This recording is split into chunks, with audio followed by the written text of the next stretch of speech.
I am glad I have found this napkin, her first remembrance from Claudio. My wayward Braccio hath 100 times wooed me to steal it. Oh, but she so loves the token, for he conjured she should ever keep it, that she reserves it evermore about her, to kiss and to talk to you. I'll have the work taken out of it.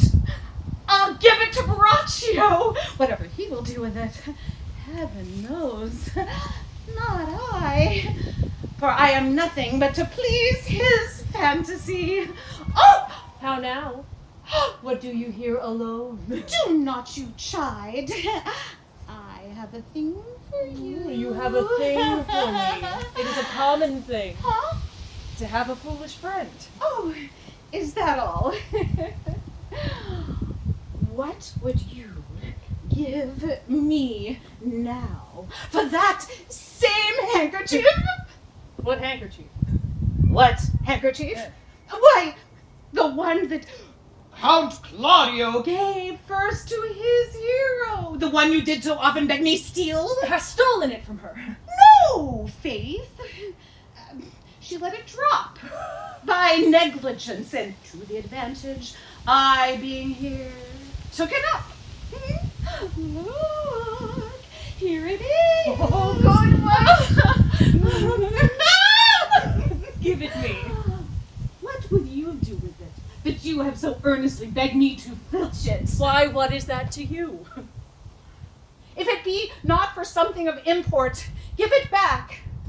Poor lady, she'll run mad when she shall lack of it. Be not known on it. I have use for it.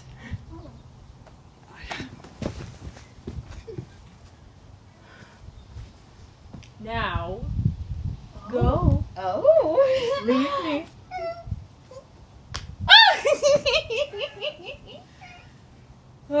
Good wench to find it. Trifles light as air are, to the jealous confirmations strong as proofs of holy writ. Now this may do something. My master's mischief works with Claudio, and dangerous conceits are in their natures poisons, which at the first are scarce found to distaste, but with a little act upon the blood burn like the mines of sulphur.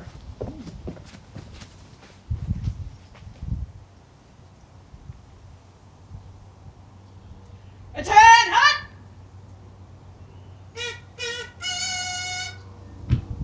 Left, left, left, right, left, left, left, left, right, left, left, left, left, right, left. Are you good men and true? Yea, or else it were pity, but they should suffer salvation, body and soul. Nay, that were a punishment too good for them, if they should have any allegiance in them being chosen for the prince's watch. Well, give them their charge, neighbor Dogberry. First, who think you the most desertless man to be constable? George Seacole, for they can write and read. Come hither, neighbor Seacole. God hath blessed you with a good name. To be a well-favored man is the gift of fortune, but to write and read comes by nature. Both which, You are thought here to be the most senseless and fit man for the constable of the watch, therefore, bear you the lantern. This is your charge. You shall comprehend all vagrant men. You are to bid any man stand in the prince's name. how if he will not stand? Why then, take no note of him, but let him go, and presently call the rest of the watch together, and thank God you are rid of a knave. If he will not stand when he is bidden, he is none of the prince's subjects. True, and they are to meddle with none but the prince's subjects. You shall also make no noise in the streets, for the watch to babble and to talk is most tolerable and not to be endured. I will rather sleep than talk.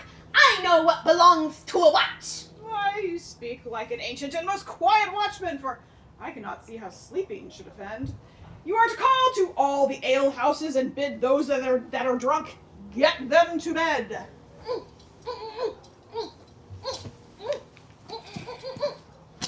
How if they will not? Why then, let them alone till they are sober. Well, sir? If you meet a thief, you may suspect him by virtue of your office to be no true man. And for such kind of men, the less you meddle or make with them, why, the more is for your honesty.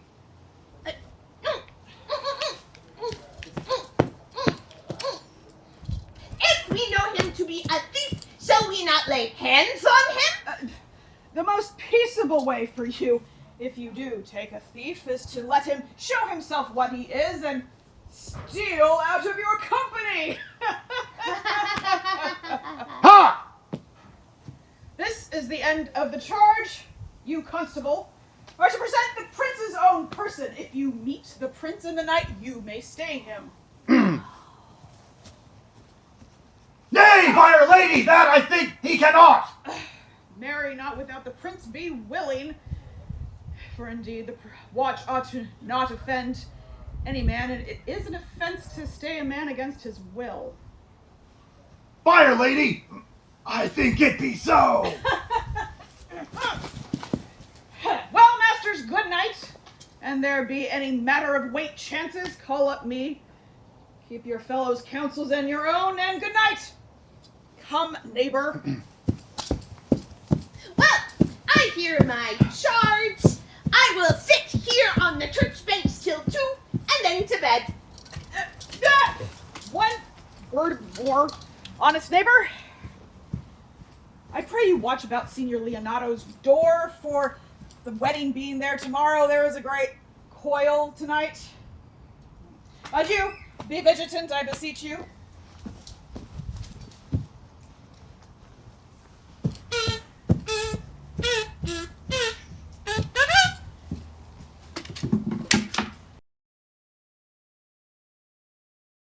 You know, I think it's really important to have artistic endeavors, because that's the only way to really get to your people and really talk to everybody and perform with everything.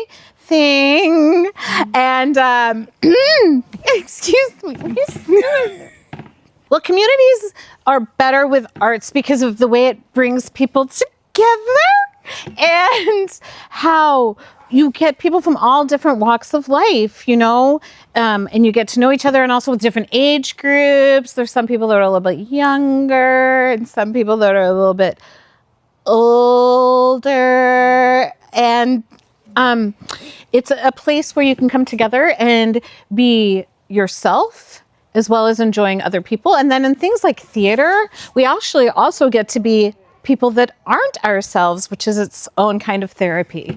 But how do you feel about the arts and community? They're pretty good. He's a man of very few words. Yeah, a lot of action. Yeah, actions do speak louder than words. Community art spaces are important because it's a place where people can gather and enjoy. Having been part of this community for a few years, a lady doesn't speak of her age. It's a place where people can congregate. Having been someone that has grown up in Corvallis and taken some dance classes and as well as guitar at the Art Center when I was a child. I didn't know you played guitar. I don't now, but I did when I was younger. I also took jazz dance. And it's just really interesting to have a place where you can go and congregate and find acceptance for all walks of life, as well as a place to go view art and see wonderful things on the walls and lots of sculptures and lots of other things. Yeah, that's why I think the art spaces are important. Well, I suppose that's time to go. Thank you so much. We'll see you later.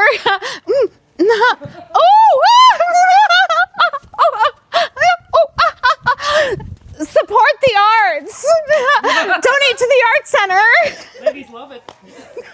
My name is Chris Reichbach. I am working with Merely Players on a production called Much Ado About a Handkerchief. I'm going to be Don Pedro, which is why I have this amazing crown and this very fancy outfit. Arts really are something that bring us all together. You know, it's this universal human emotion experience, and no matter who you are, high, low, wherever, we all come together with just that feeling like, yes, that appreciation, that is art. So more recently, I've been returning to theater after a very extended absence, but it's been a great way to connect with my community, to build new friend groups, to build new networks, attachments, and really to just get out and do something fun and put on a great show for both ourselves and for the audience. It was a great time. It was a great show. I have met fantastic people. I mean, I met the rest of Merely Players. I met people in my last show. I met people even just attending a training program over at the Majestic with the City of Corvallis. Just so many wonderful people of so many different backgrounds that it's amazing to be a part of. The thing I really like about arts in Corvallis is that it's both a tremendous part of life here, but also not intrusive. Corvallis is much more open about the arts. There are many more avenues, many more expressions, many more avenues for expression, much more variety, both in people participating and in the types of participation, the types of performances and art that are being displayed. You've got we have a community theater right downtown that is always doing something. Yeah. High or low, everyone benefits from the arts. So make a donation to the Corvallis Arts Center today. Hello, I'm John Carone. I am a founding member of Merely Players Oregon. I am playing Claudio in the upcoming show Much Ado About a Handkerchief. A few years back, a bunch of us came together and really wanted to see if we could put on a traveling troupe of Shakespearean actors that bring all their costumes and props and set pieces with them and just go around to local wineries or local theaters and set up, practice once, put on a show, and then immediately depart. And I think it's worked out fairly well. We've been continuing to do this would be the 4th year, I believe. So I believe we've gotten a lot of support, mostly because we've been in this community for quite a while. At least all of these individual actors have been part of various other shows. That's pretty much how we got to know each other, is casting each other in shows or meeting each other in a show, basically. There is a feeling of belonging that comes out when all of these actors can come together, and there are so few limitations on how you come together. You put on a show, people will walk in through the front door who've never acted before, who's like, I'm going to try this, and they get cast, and suddenly they have met everyone. They have seen all that there is to see in a theater or an arts center, and they are astounded and say, I think this is good. I have met people who are going to be my friends. I have met people who can help me on my journey to become a better artist. There admittedly is a small difference, smaller than you would think, between the idea of children coming together and playing, inventing games and so on, and a group of adults coming together to put together very proper adult theater. But at the same time, we're making each other laugh, we're cracking each other up. We're also able to look at something and very quickly say, here's the issue with this. And we as adults can say, I see the issue. I will remedy it by doing X, Y, and Z. And it is not going to make us feel sad. Oh no, our first try was imperfect. Oh, it's ruined. And we all go crying home to mom. No, we'll put it together as relatively grown-up people and make a play and make it better. Come see us July 18th at Brigadoon Wine Company, on August 1st at the Majestic Theater in downtown Corvallis, and August 29th at Tyee Winery, and perhaps other places. Go visit our website, merelyplayersoregon.com. Your support will help bring people together to make art together. Support the Corvallis Arts Center today.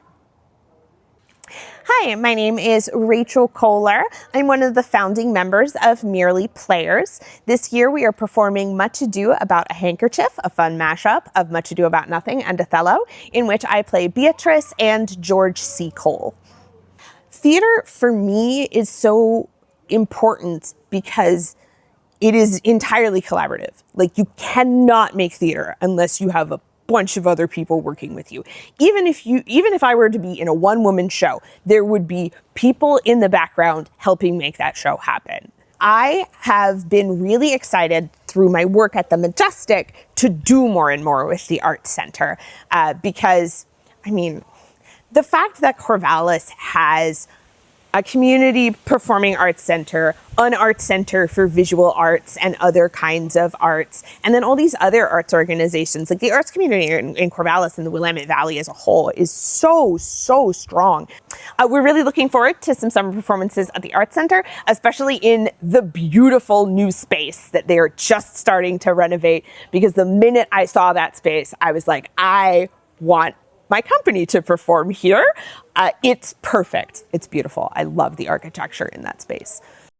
You can learn more about us at merelyplayersorgan.com or on Facebook at Merely Players Oregon or Instagram at Merely Players Oregon. Our social media is a lot of fun. I would highly recommend you check it out. Silly captions and silly pictures galore. Supporting the arts is one of the most important things that any community member can do, because the arts strengthens a community. It is the soul of any community. The arts is why people want to live somewhere like Corvallis. So supporting the arts supports Corvallis.